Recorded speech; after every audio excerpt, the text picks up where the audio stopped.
இந்த மனிதர் எவ்வளவு காலம் இங்க இருக்காரு? ஓ, அது உசியா. எனக்கு கண்ணு தெரியாம போனதுல இருந்து நாங்க நண்பர்களா இருக்கோம். அவருக்கு பிறக்கும் போதே பார்வை இல்ல. பெரிய யாக்கோபு, சொல்லுங்க ரபி. அந்த கிணறுல இருந்து கொஞ்சம் தண்ணி கொண்டு வா. என்ன உங்க நண்பர்கிட்ட அறிமுகம் செய்யறீங்களா? நீங்க இத செய்யக்கூடாது. எனக்கு அந்த பருவ புரிஞ்சிருச்சு. ஏன் கூடாது? இது ஷப்பாத் ஓய்வு நாள். அது இன்னும் சுவாரஸ்யமா இருக்கும். ஷப்பாத் ஷாலோம் உசியா. ஷபாத் ஷாலோம்.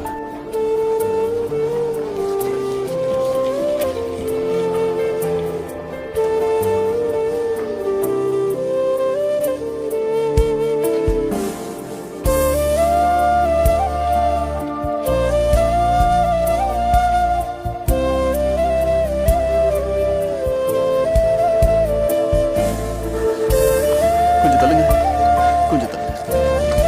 இது விசித்திரமா இருக்கலாம், ஆனா மதிப்புடையதா இருக்கும். அங்க வச்சு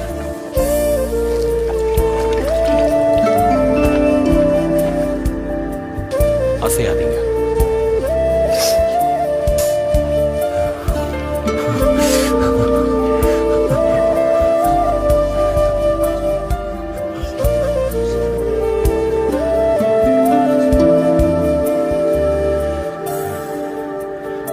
இப்ப கழுவிக்க. வலது புறமா இங்க. அவ்வளவுதான்.